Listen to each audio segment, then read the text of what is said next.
Hey everybody, today I'm here with Simon Ostrovsky, who's an expert on Russia and Ukraine and has been covering the Ukrainian war, among other topics, for PBS's NewsHour. He's also a documentary filmmaker, has worked extensively with Vice and so on.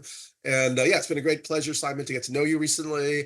And so much of I really wanted to talk to you for this podcast because it feels like so much of the kind of election that's coming up swirls around, this idea that Trump is somehow an anti-war candidate and somehow we shouldn't be involved in the Ukrainian war, that it's actually we should pull back and just, hand it over to, there's a danger of leading to nuclear conflict. It's just not really our business. So I know that you have, long-term profound interest in the region and great knowledge of the area.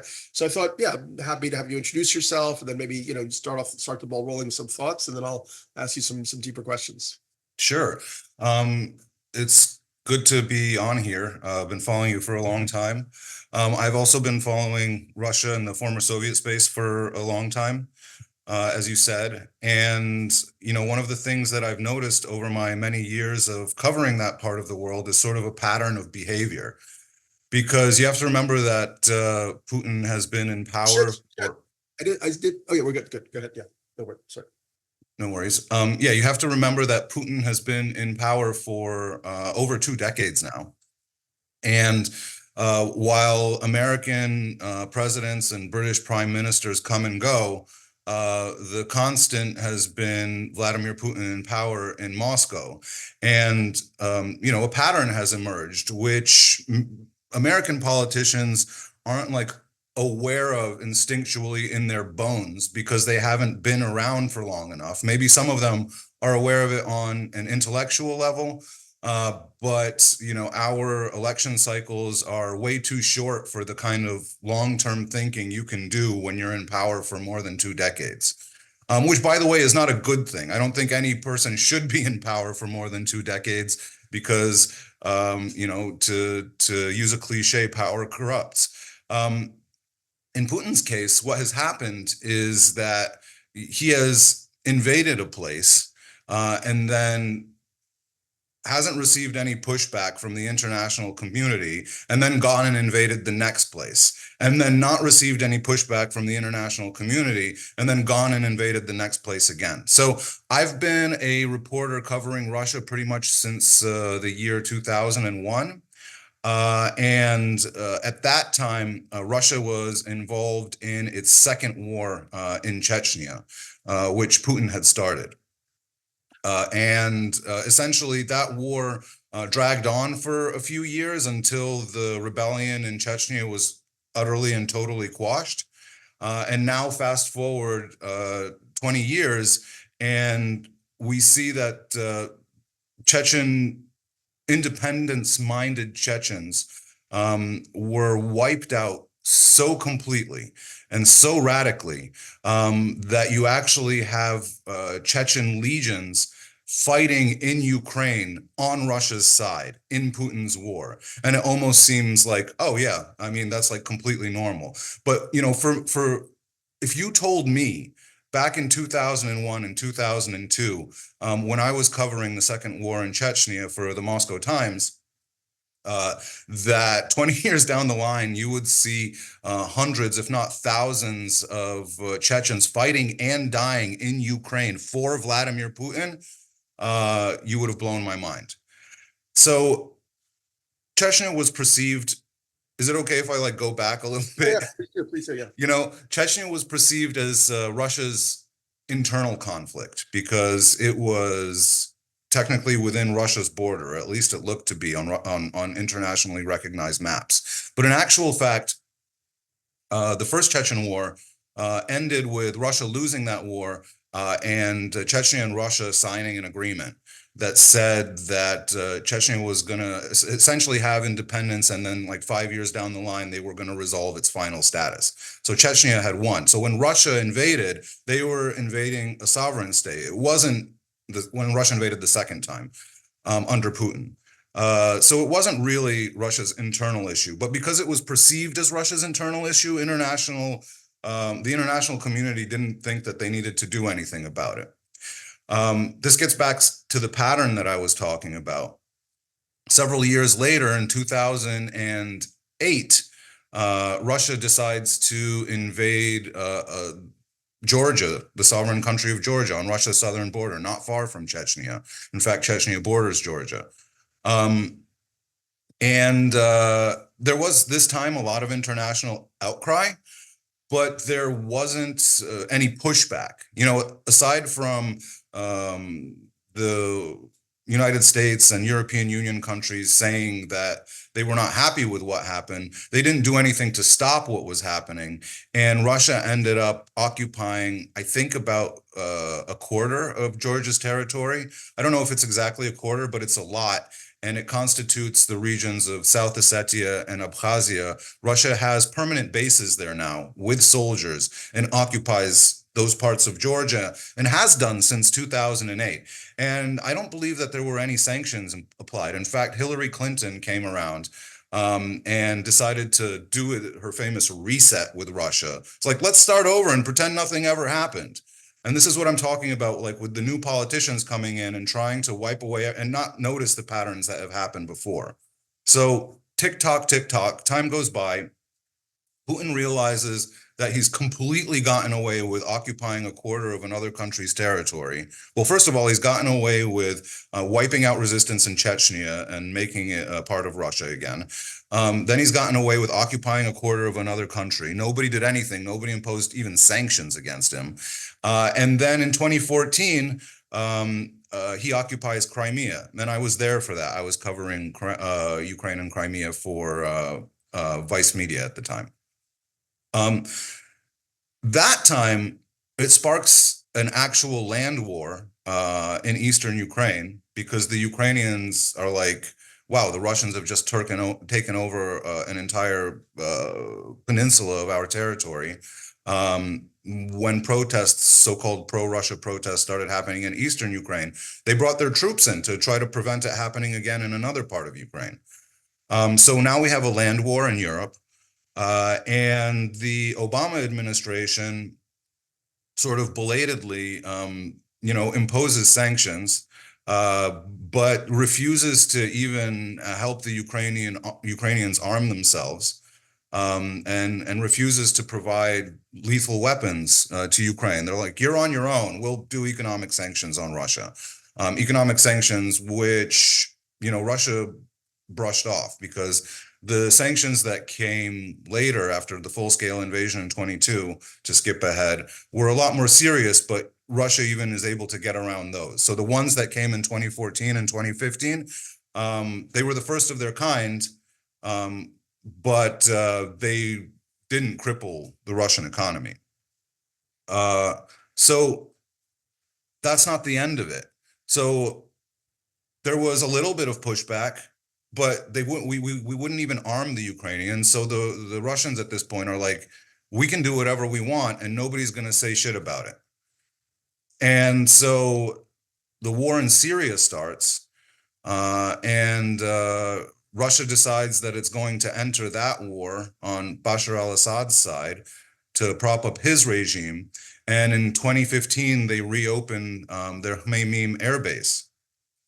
And then they start, bombing hospitals and schools and residential buildings in the areas of Syria that are controlled by the opposition forces.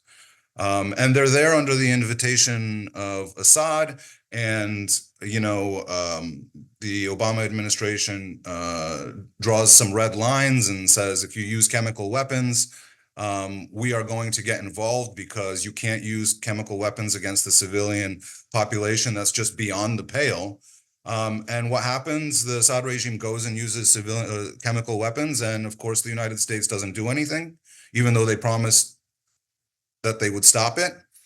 And Russia enters the war. And this is yet another signal that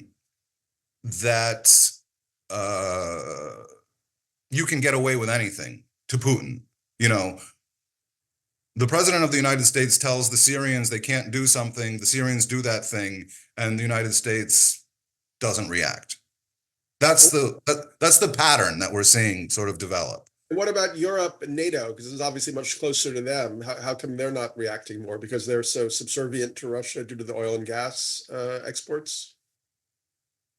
I mean, that's another conversation about European weakness and European, mm, shyness and just sort of desire to keep business going as usual, because they've experienced this really ahistoric period of peace since World War II, and people living in the European Union in particular think that this is how things are normally. They've lived their entire lives in peace, just like we have here in the United States for the most part. And so we think that that's normal. That's how things usually are, but that's not how things usually are. Those things come at a cost. Like that peace was enforced. And the security umbrella that the Europeans have from the United States, they take for granted. But I'm getting to 2022. And all of Chechnya, Georgia, Crimea, the war in Eastern Ukraine, and all of that, sorry, and Syria, all of that all of those things were signals to Putin that the West wasn't prepared, to put its money where its mouth is. And when the rubber meets the road, the West will express grave concern and maybe issue some sanctions, but they're certainly not going to, give weapons or bring their soldiers or do something that could actually cost them. And so then we get the full-scale invasion of Ukraine in 2022 when Russia's like, forget about it. Like, who cares? We're not going to pretend like we're not involved in the war in Ukraine anymore. We're just going to send our soldiers in on tanks and we're going to take over Ukraine. And they say that we're going to overrun Kiev in 3 days and the whole country is going to be ours. That didn't happen. I mean, it took that for the world to wake up to the fact that for these things to stop happening, you actually have to have some skin in the game. And at the sort of current point where we are, the skin in the game, so to speak, is arming the Ukrainians and supporting their economy and, giving them fuel because Russia has bombed all of their power stations and their energy infrastructure. When you go to Kiev these days, the whole town is a hum with generators because the power cuts are so frequent. So I guess I just wanted to lay out a little bit how we got to where we are today. And by the way, Donald Trump when his administration came into power, was no different in terms of he didn't bring new sanctions against Russia because of the still simmering war, which started in 2014. I think the Trump campaign wants people to think that there was peace in the world while he was president. But the war in Ukraine started in 2014 and went clear through the Trump presidency. It was happening while he was president. And then Biden came into office and it was still happening. And then the full-scale invasion happened. So, if Trump had been more muscular, as he claims he is, and has the respect of the Russians, as he claims, then he could have gone harder against the Russians and said that there would be, he could have tried to resolve the war that was already happening in Ukraine, but he didn't. So what about now we're facing a contest between Donald Trump and Harris, where Donald Trump has signaled that he kind of wants to throw Ukraine under the bus and stop arming the Ukrainians and just let the Russians finish off what they started, because that seems to be his vision of peace. His vision of peace is like, if you let the Russians win, the war ends. And that's certainly true, but why do the Ukrainians have to pay that high a cost? Because it's not just the lives that get lost in the fighting. It's what happens after the Russians take over, the purges, the Russification, the banning of any cultural expression that isn't explicitly Russian. I'm working on a proposal for a documentary right now about the religious minorities in areas of Ukraine that are occupied by Russia that are being repressed, expressly because they are not hewing to the state church, the Russian Orthodox Church. So these are all of the things that happen after the war ends, so to speak. They're happening already in the areas that are occupied by Russia, the sort of ethnic and cultural cleansing. Those are the things that we have to look forward to if we don't help the Ukrainians hold the line.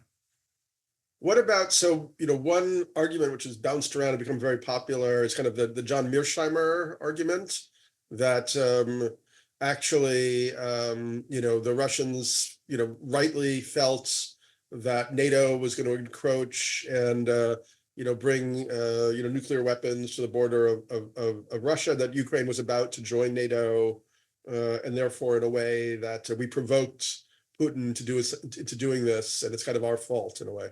Well, that's certainly a talking point that the Russians want spread around as far as possible because they want it to seem like it's the West's fault that they had to start a war. But do you see the illogical nature of that statement? It's your fault that we started the war.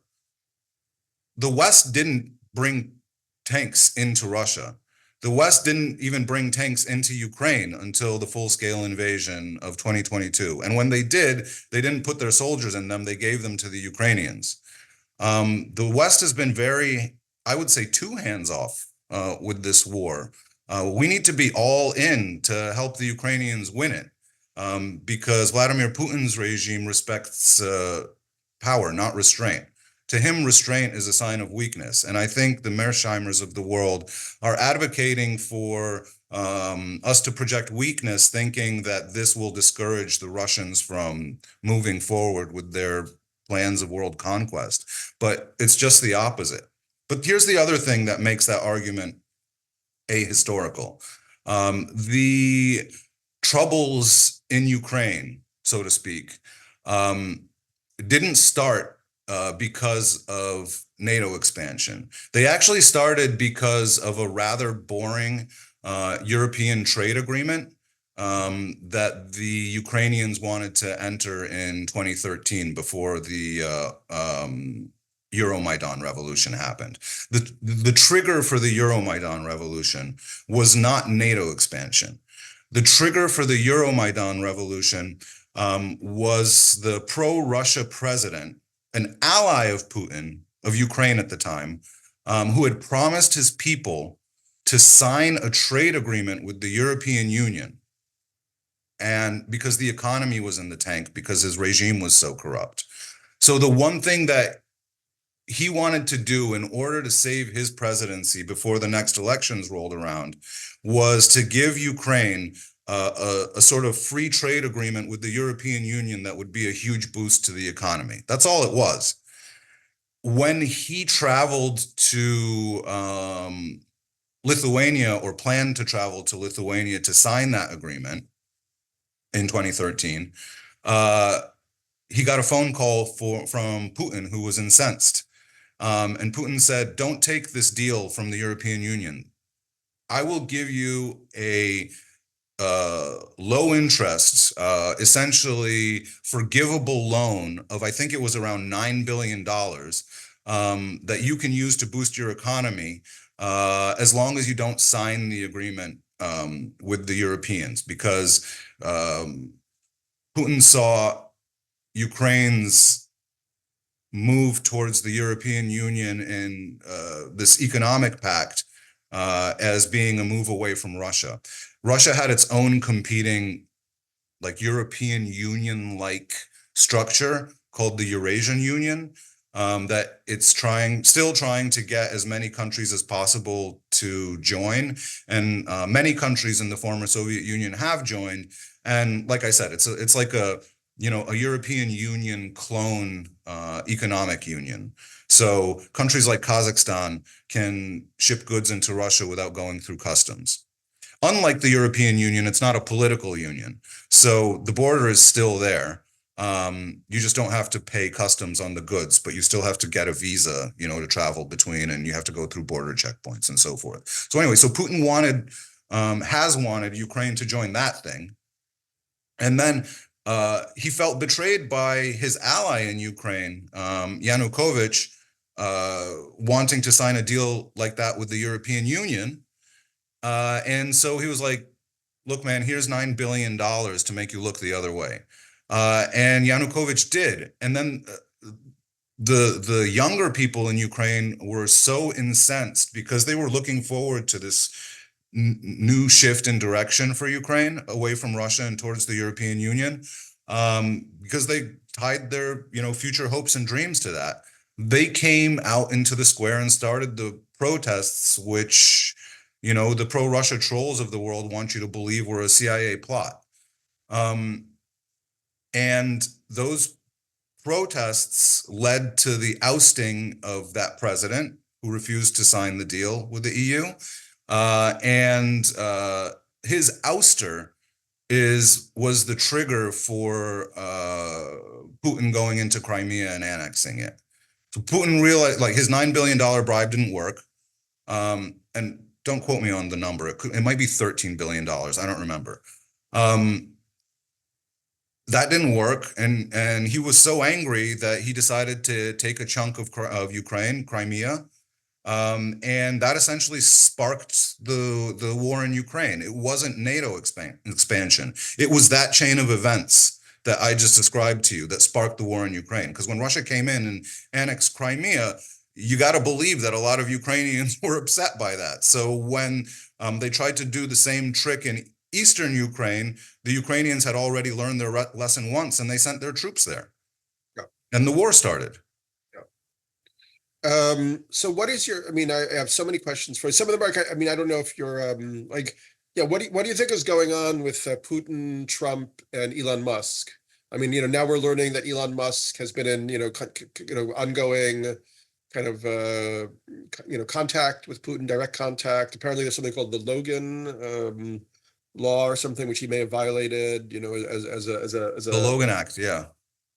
And then we also know that Trump has had 7 calls with Putin, since leaving office.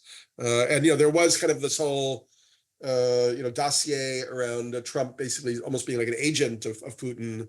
Which some people say, oh, that turned out not to be the case because they weren't able to prove it and so on. But a lot of people say, well, actually, there were a huge amount of a lot of evidence that does seem to suggest that there's a very strong connection there. That what's your perspective on all that? Well, I don't think that Trump is necessarily an agent of Putin, but I think that people like Donald Trump and people like Elon Musk are fellow travelers. They see eye to eye with Putin. They view the world through the same lens as Putin. And they believe that Putin stands up for what they call, Western or traditional family values that they believe the woke in the United States are trying to destroy. And so because, they're so afraid of the woke horde coming and destroying everything that they hold dear, these people think it's okay to go to a foreign adversary and break bread with him and plot and plan. So I don't think that they're necessarily in Russia's pay, and Russia is this mastermind. But I think the Russians play the anti-woke card very cleverly. And so they are able to win ideological allies across the right in the United States and Europe. And Elon Musk is a part of that. Elon Musk is one of this guy that used to talk about how there would be no political bias on Twitter if he was running it. And then once he took over Twitter, like, very explicitly went in for Donald Trump. So not exactly an honest guy, but people's memories are short. And so now it's like, Elon Musk has always been an explicit supporter of Donald Trump. But he used to try to sit on the fence and pretend he was unbiased. So I think it's without having to be an agent of Putin, it's just as damning that you will make common cause with the leader of a country that not only isn't a democracy, is turned into a totalitarian state, but has also explicitly identified the United States as its prime enemy. That to me is like, if that's not betrayal of your country, I don't know what is. And by the way, Elon Musk is a immigrant and a naturalized American citizen. I don't think you should be able to come here from another country. I'm also a naturalized citizen, by the way, but I don't think you should be able to come here from another country and then take a citizenship and make common cause with a country that has declared us their prime enemy. How has Putin actually declared the U.S. his prime enemy? I mean, is that just an understood thing, or is it actually something that he stated, outright? Russian military doctrine, in the documents that they put together, it actually identifies the United States as the главный соперник, or the main adversary. So, Russian military policy has staked the United States out as the main adversary, in contrast to other NATO member countries, like, in Europe, who are perceived by Russia as being satellite countries around the main adversary. So this is language that comes from their own military doctrine. Got it. And what do you think? I mean, is Putin just sort of playing by instinct, or is there a larger, like, does he have a long-term, like, geopolitical goal or agenda? I mean, I followed a little bit the work of Alexander Dugin, who apparently was very influential at some point in terms of, like, this idea that Moscow is the new Rome, and ultimately, they're going to take back Europe and so on. I mean, to what extent do you think Putin just and in a sense, why is he doing this? I don't think that there's any maximum to Putin's ambitions. Mm. I think that some of the thinking out there is like, if we let him have the former Soviet Union, essentially what he wants to be considered his backyard, then he'll stop there. But the backyard is a concept that can really grow and really stretch. So first you start with the countries that were part of the Soviet Union, and then, why not go to the countries that were part of the Warsaw Pact after that? And now we're talking about, Poland, and we're talking about Germany, and as far west as the Czech Republic and so forth. So, I do think it's more of kind of following instinct than having a drawn out plan, because I think that the way the Russian regime operates is by testing whether they will get resistance, and when they don't get resistance, moving forward. So that's what I was talking about, with Chechnya, then Georgia, then Crimea, then Syria, and then Ukraine. It's like they go in, they get resistance, and they push forward as far as they can until serious resistance is met. And they've finally met serious resistance in Ukraine. And while their hands are tied with Ukraine, I think it's unlikely that they're going to start any large military campaign anywhere else. But that's the problem. That's a problem for Ukraine, but it's the problem for the people who think that, the Donald Trumps of the world, who think, like, let them have their chunk of Ukraine and they'll be happy. They are going to use that time to rearm and make their plans for their next military advance. Because, that's what history of Russia under Vladimir Putin has shown. It's just a pattern of things that keep happening. It's like not rocket science. Just look back. This is what keeps happening. Russia's territory gets bigger, not smaller, under Vladimir Putin. And it keeps growing.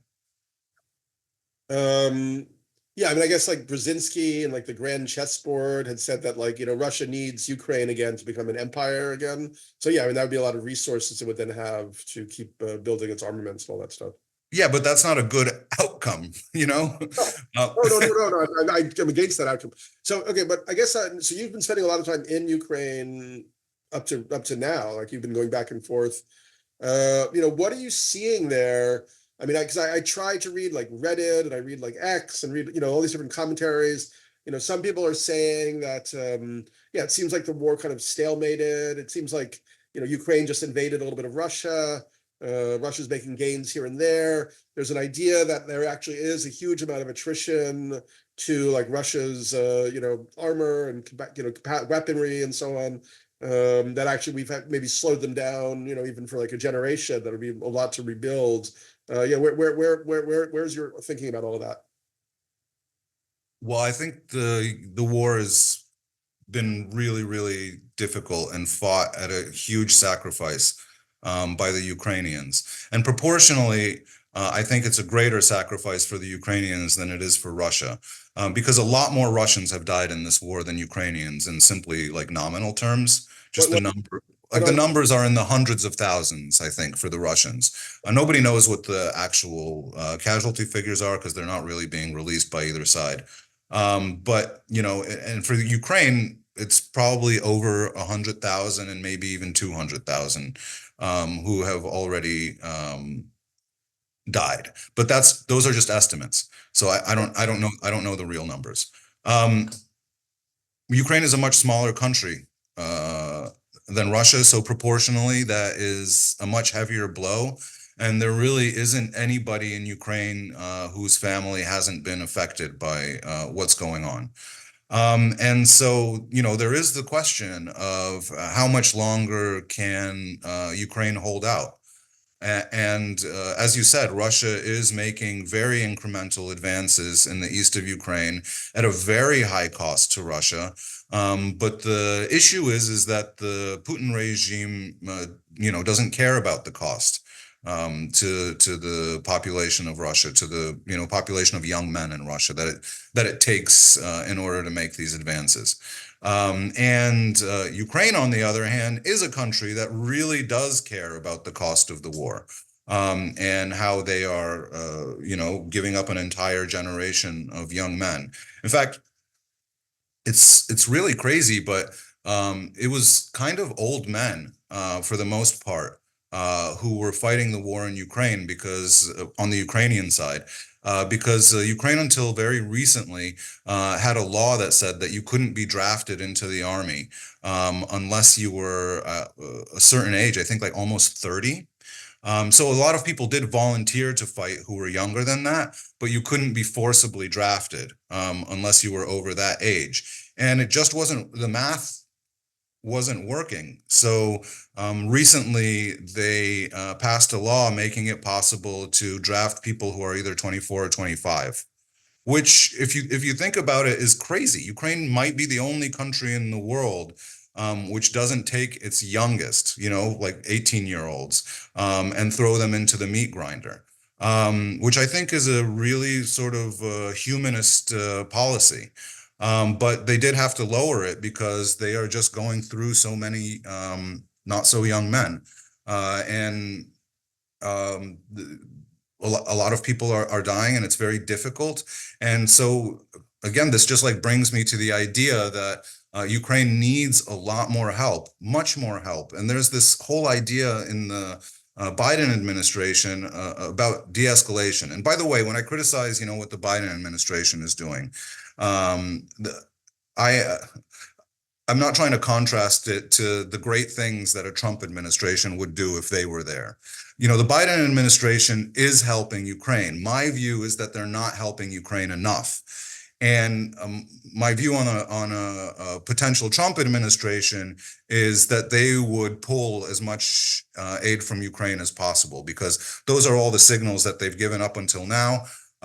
We saw that in action when Congress was trying to pass a package of aid to Ukraine for months. And the Speaker of the House, Johnson, was telling his party not to vote for the Ukraine aid package under instructions from Donald Trump, because Donald Trump didn't want that Ukraine aid to go through. So, we've already got evidence that Trump doesn't want to help Ukraine. He's tried to block the war aid. And I think if he became president, then that would almost be guaranteed. So anyway, going back to what the Biden administration is doing now, they're always talking about not wanting to escalate.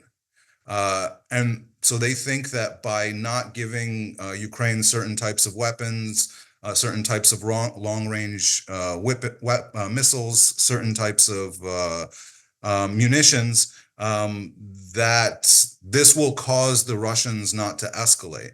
They cause essentially the Russians not to up the ante. The Americans don't want to be seen as being responsible for upping the ante. And what has happened instead is that the Russians just continue escalating.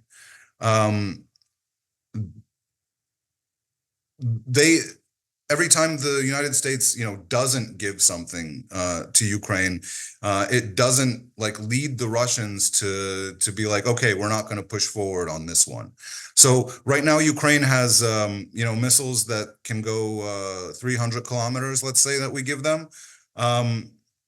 And so the Russians just fire their long-range missiles from an area outside that window.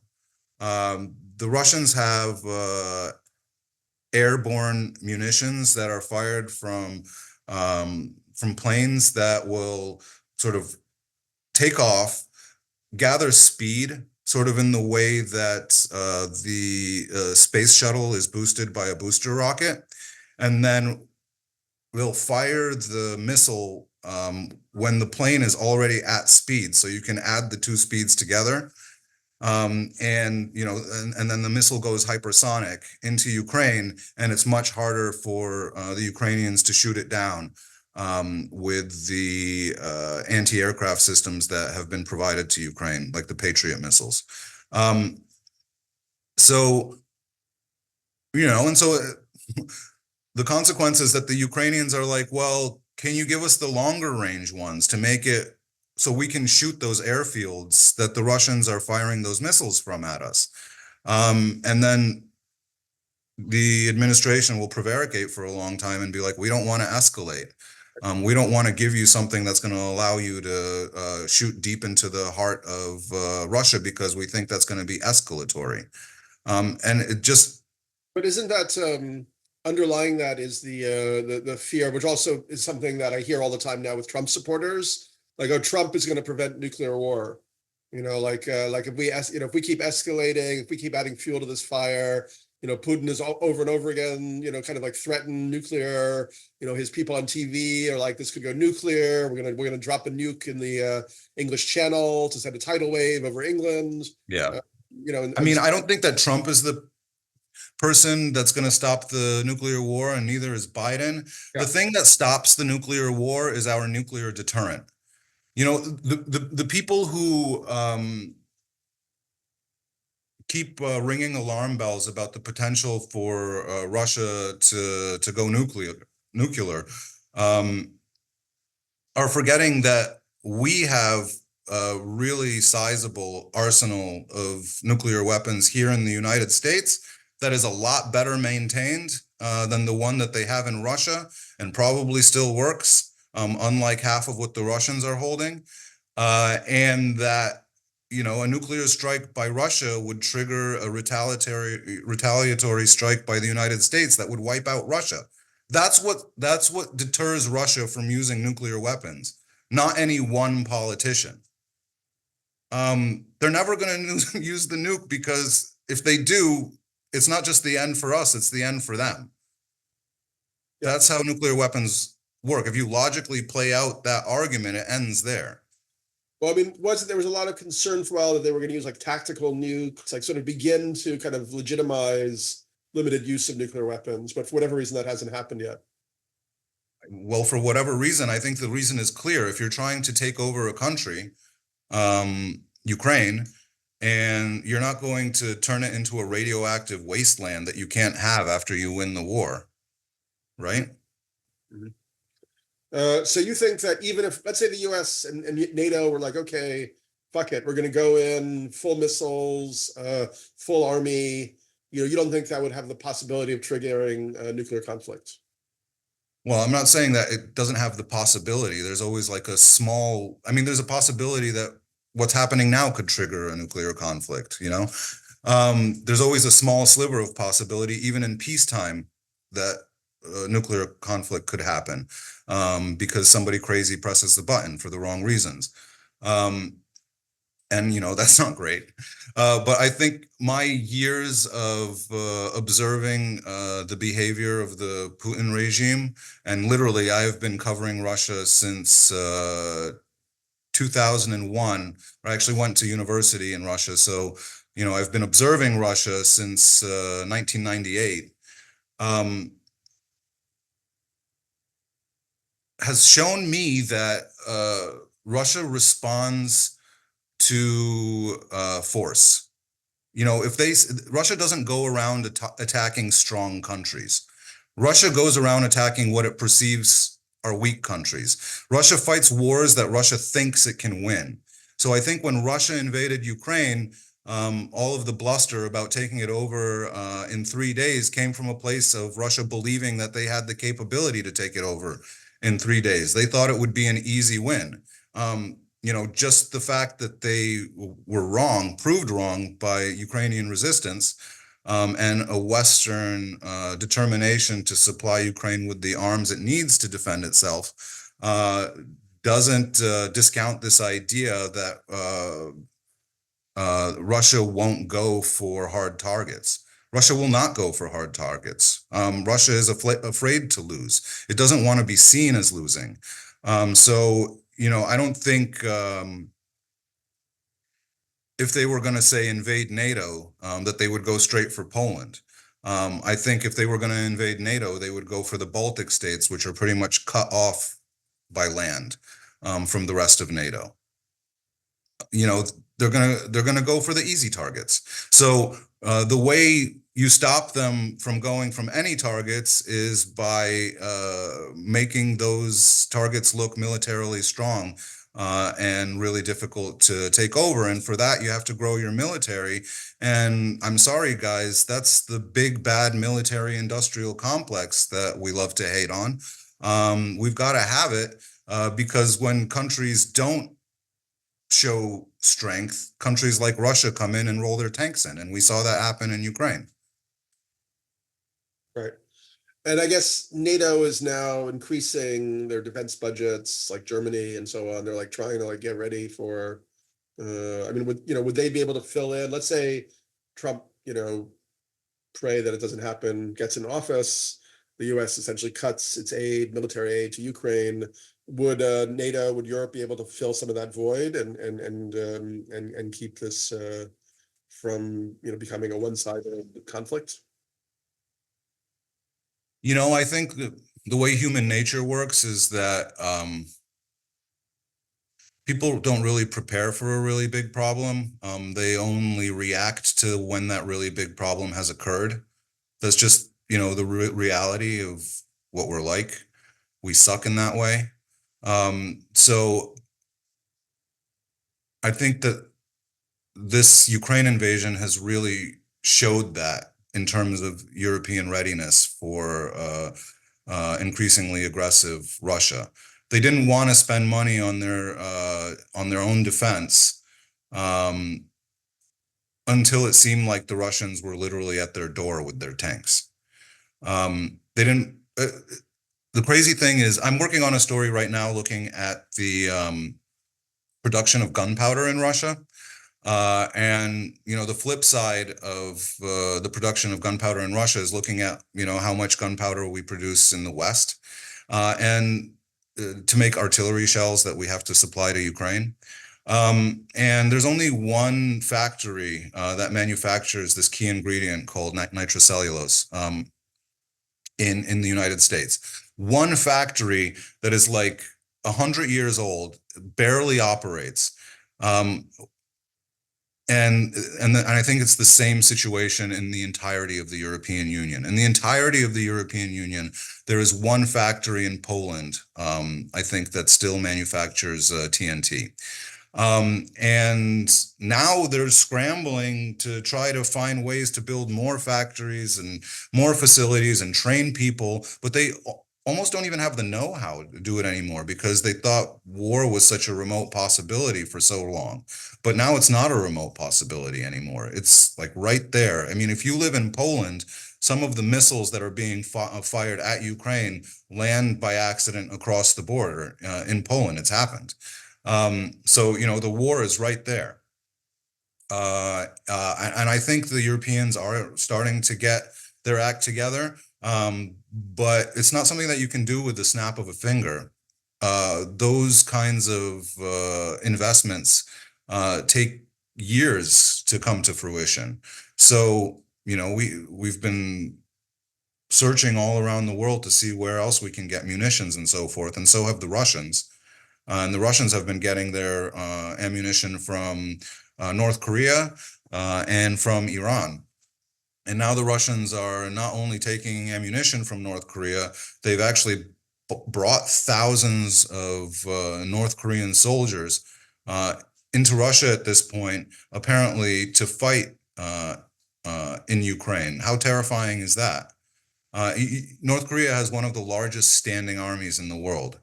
It's not a very big country. I think it's about maybe 23, 25 million people, but they've got an army of 1 million people. This is one of the biggest armies in the world. That's how big the Russian army is supposed to be on paper. And I mean, yeah, I went to this, what was it called? Oslo Freedom Forum, and there was a North Korean woman who managed to escape, who written a book. And she was like, when she grew up there, she literally thought that the dictator was a god. Like that there was not even a thought that he was like a normal human and that he could do whatever he wanted. So it's like, I think we really don't, we're so used to our kind of liberal humanist ideology.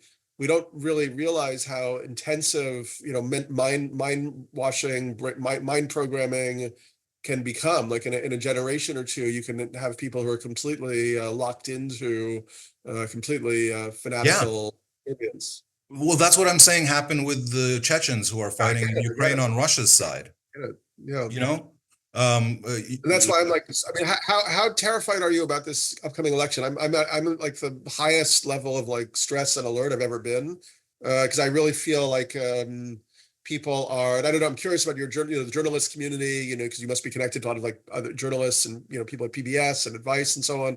I mean, yeah, it feels like certainly some people are freaking out, but I also encounter a lot of people, whether through Facebook or people my daughter's age, who somehow it's like they're switched off. It's like they either think that it's too late or that we're in a state of doom or that just yeah, like because I could actually I mean I read this book Unhumans that both Trump and Vance have blurbed, and the book basically says that leftists, socialists, but even like liberal Democrats are not human and they don't have to be treated like humans. And it says that Pinochet and Franco are the best models for the United States, and the way that they created these like Christian fascist societies, and like Pinochet threw his political opponents out of helicopters without any like legal anything.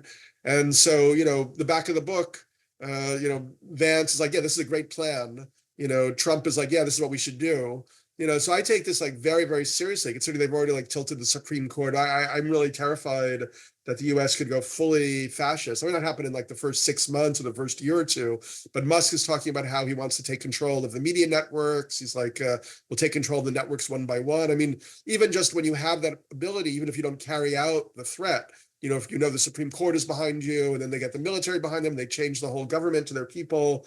Yeah, I'm very freaked out right now. I mean, I don't know how you yeah, feel. clearly you sound freaked out. Yeah, but I Um, just did all the research to freak myself out.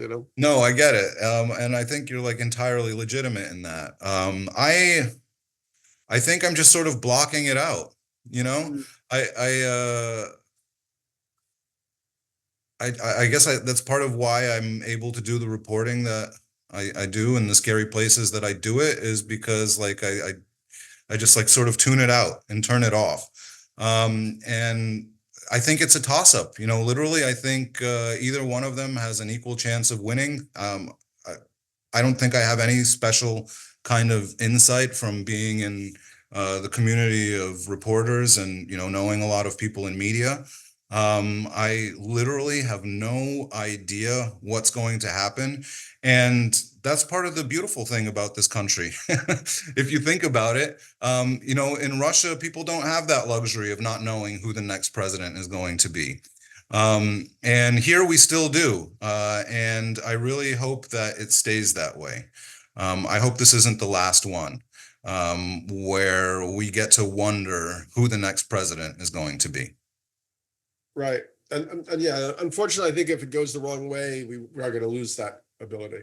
I think there's a good chance that if Donald Trump becomes president, he's going to do everything in his power to subvert the democratic institutions that we have that govern having a free and fair election, for sure. And yeah, so it sort of feels to me that as I'm doing the research that these sort of various forces of global autocracy and authoritarianism, have been circling the U.S. like a pack of wolves. And Putin, I mean, we obviously talked about the military, but then also there's sort of like, the meme warfare, the bot warfare, the hacking, the sort of kind of contributions to conspiracies, and which now like Musk and those people are kind of like kind of like augmenting, sort of just breaking the reasoning faculties of the American mind, which really seems to have gone to a very large, very. I mean, I can't believe how we've landed, and how even people that I knew, who I considered like friends, and fellow thinkers and influencers, have, they've completely been switched around into this like. I guess some people talk about like a sort of like it's like before the event, like people start to chill out. Whether it's like Russell or Russell Brand or Charles Eisenstein or like the Washington Post and the LA Times, like either it's like not taking a side or already preliminarily taking the authoritarian side. Yeah, I mean, not endorsing is sending a signal, right? Like changing your policy from always having endorsed a candidate to not endorsing a candidate sends a very clear signal to Trump that if he wins, he will be able to put pressure on these, bastions of media freedom up until now, because that's saying like, okay, they've basically blinked, so that means I can keep going. Yeah. So the fact that the LA Times and the Washington Post both decided, like, I wonder actually how that happened, right? It can't be a coincidence that both of those institutions suddenly decided that they're not going to be endorsing candidates anymore. It's like, do the billionaires who own these papers get together now and sort of plan like what's going to be best for our bottom line? Is this going to help us? Because we've seen that powerful people in the world, they believe that the owners of the newspapers control the editorial policy of the newspapers, and to an extent that they actually don't control the editorial policy. But remember the Jamal Khashoggi murder. The guy was a Washington Post contributor, and MBS in Saudi Arabia was incensed by the coverage of himself in Saudi Arabia after the Jamal Khashoggi murder at the Washington Post, because he had a deal in the works with Jeff Bezos at the time, and so he thought that because he had a deal with Jeff Bezos, that would win him, positive coverage, or at least not covering the fact that he had ordered this killing, and that wasn't the case. But and so I think, I watched the documentary about this, about Khashoggi, and in the documentary you find out that MBS retaliated by putting the Israeli spyware on Jeff Bezos's phone that leaked the pictures that led to his divorce with his wife. Oh. So MBS got his quote revenge against Jeff Bezos, although Jeff Bezos had nothing to do with the Washington Post's coverage of the Khashoggi aftermath. But like I said, the perception is there that they do. And I think, the lesson for Jeff Bezos there is that if people are going to think that I control the editorial line, then I might as well control the editorial line Yeah. in actual fact. And I think that that's what's happening here with the decisions to no longer endorse candidates. Yeah.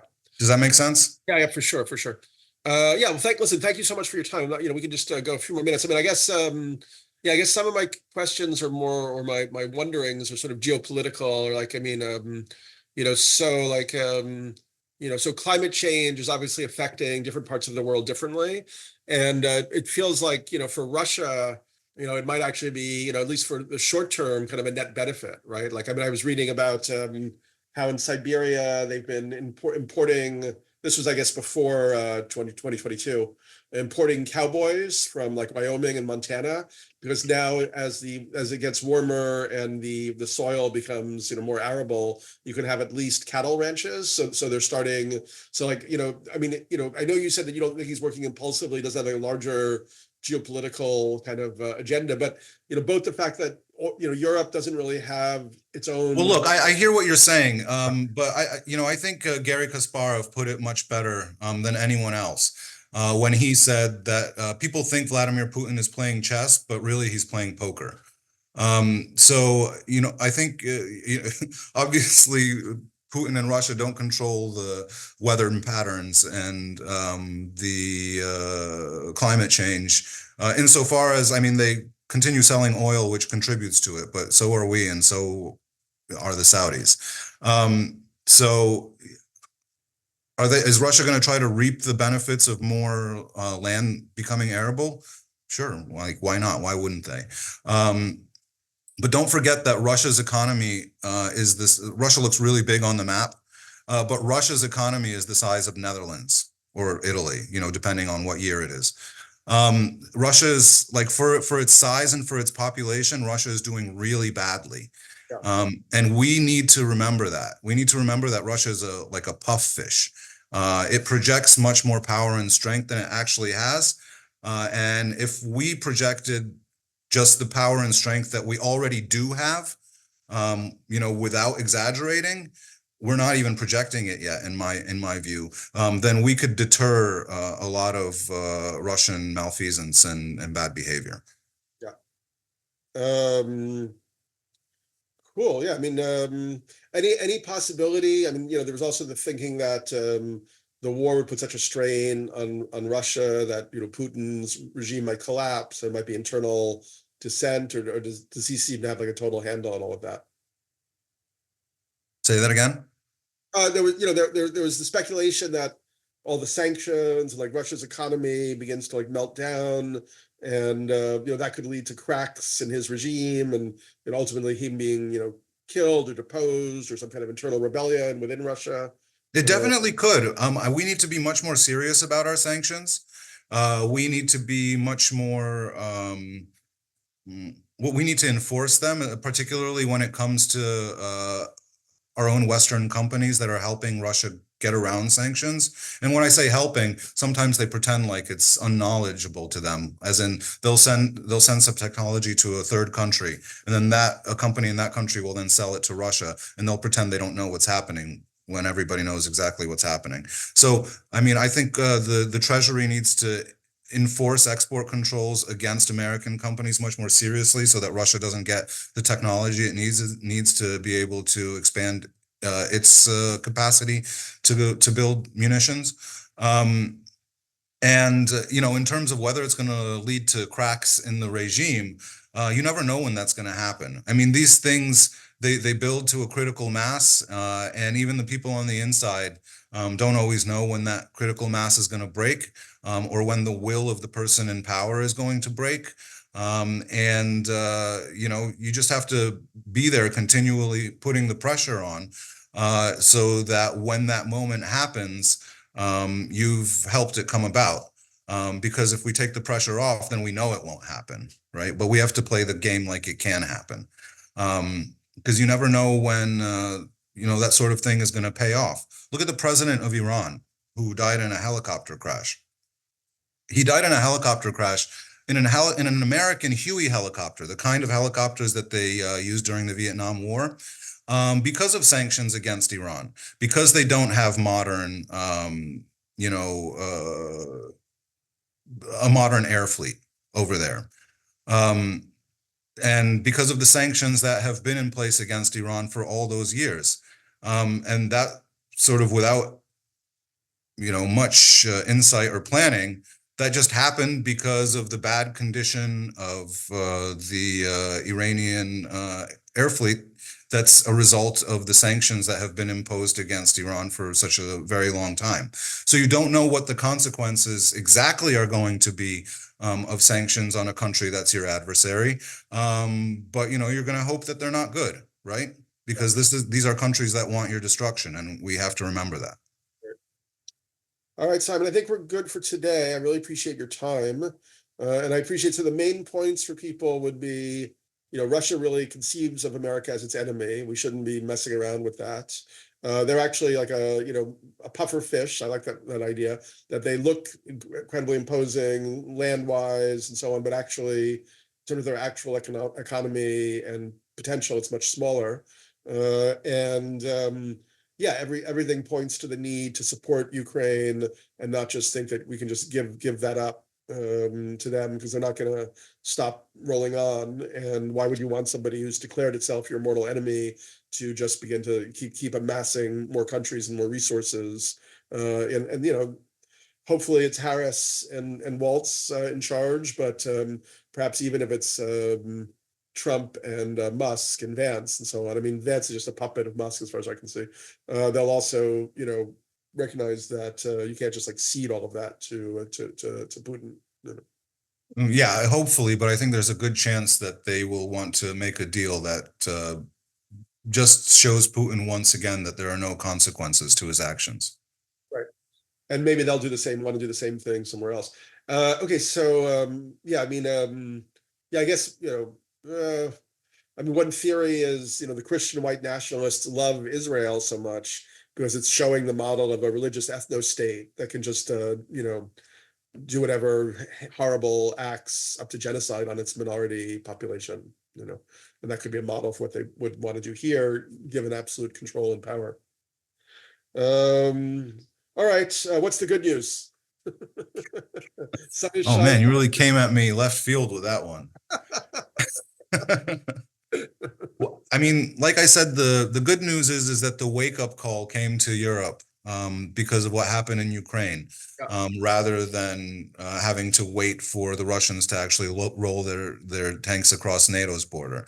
So I think the Europeans are getting much more prepared for really bad outcomes, and that's a good thing. And you see that even with sort of right-wing politicians in the mold of Giorgia Meloni in Italy, because there is this view that the right populist leaders are all supporters of Putin. Yeah. And she's definitely a right populist, borderline fascist, if not full fascist. I mean, she certainly grew up in the fascist milieu of politics in Italy. But she is also a strong partner for NATO and believes in continuing to supply Ukraine with the weapons it needs to defend itself. Excellent. So that's the silver lining, is that even some of these right-wing populists are coming on board to, the politics have to stop at the border of NATO, at least, that a threat to one country among our friends is a threat to all of us. Right on. Okay, Simon, thank you so much. And hopefully we'll see you soon and talk soon.